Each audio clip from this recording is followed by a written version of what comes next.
Hello there, my name is Kenny Lewandowski, and this is an instructional video about how to do various soccer tricks.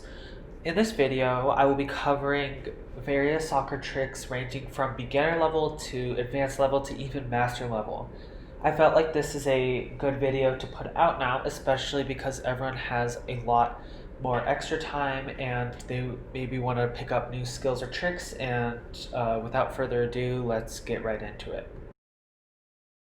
Okay, so as a brief introduction about the sport of soccer, so soccer is a sport that's played between two teams of 11 people that uses a large round ball to try and score in each team's respective goal. And the directions each team attack switches at halftime to eliminate any bias or advantage one team has. And there are some restrictions, but the main one is the banned use of your hands, except for goalkeepers who stand in their team's goals, protecting theirs from being scored on while their team tries to score on the opposite one. And players use a variety of different surfaces such as the chest, thigh, header goals is common. And so yeah, that's just a brief introduction to some of the sport of soccer.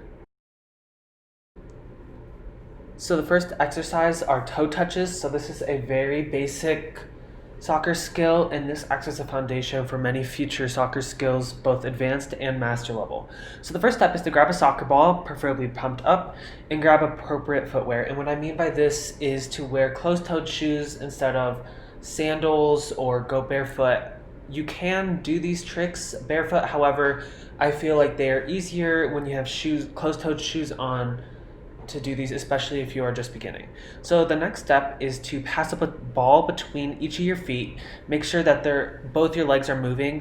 When people usually start, they try and focus on one leg.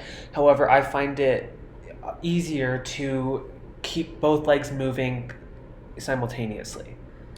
The next step is to challenge yourself to see how many touches you can get within a minute, and this will make you improve in less time, and this will just get you acclimated with the soccer ball.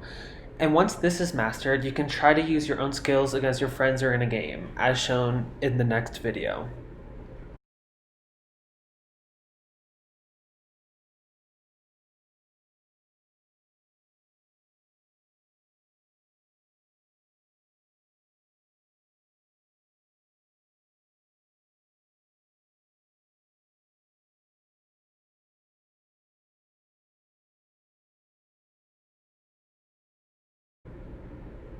The next exercise is juggling.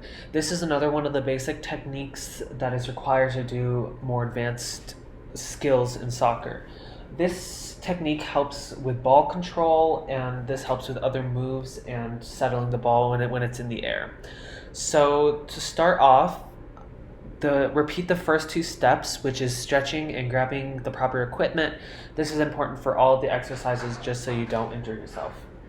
The next thing is to start by dropping the ball onto your thighs and pumping it back up to your hands. This sounds weird, but it will help your body get used to kicking up a ball and kind of controlling it.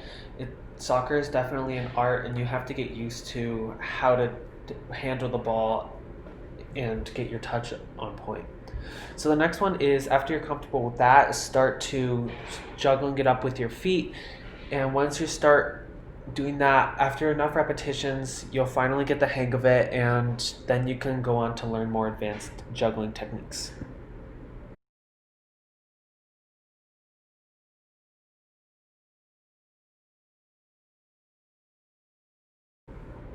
One of the other juggling techniques that you can learn after you've mastered the beginnings is the short foot juggling.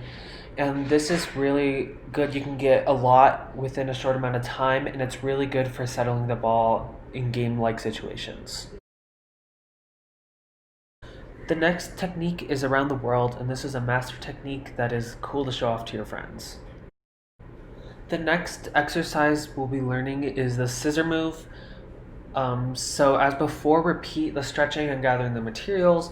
Then you want to practice moving your foot around the ball. This sounds weird, but it's important to get your foot acclimated to the ball and its positioning. After that, you want to put your weight on the foot that cut around the ball, and this really sells defenders and it makes it effective for game-like situations. And then you finally want to put it all together, and then at the end, put a touch forward so you can blast past your defender, as shown in the last video with me against my sister.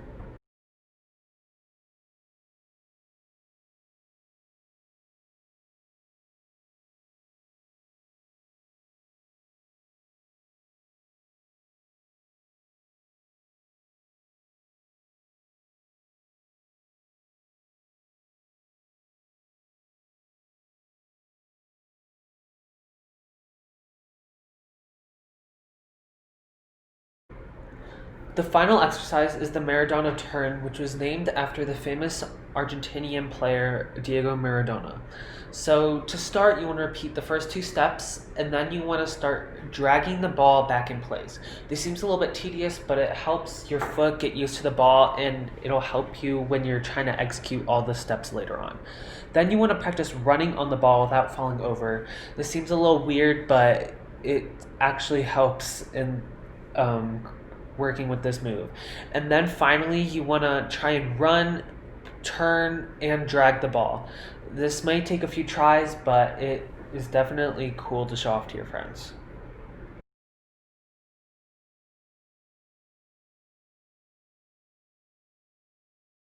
Finally, thank you for your time, and I hope you learned something, and I hope you're more interested in soccer and maybe want to learn more of these tricks. If you want to learn more, you can Google soccer freestylers on the web, and you'll be directed in a lot of cool places just to watch, which are really interesting, or you can even learn yourself. Thank you.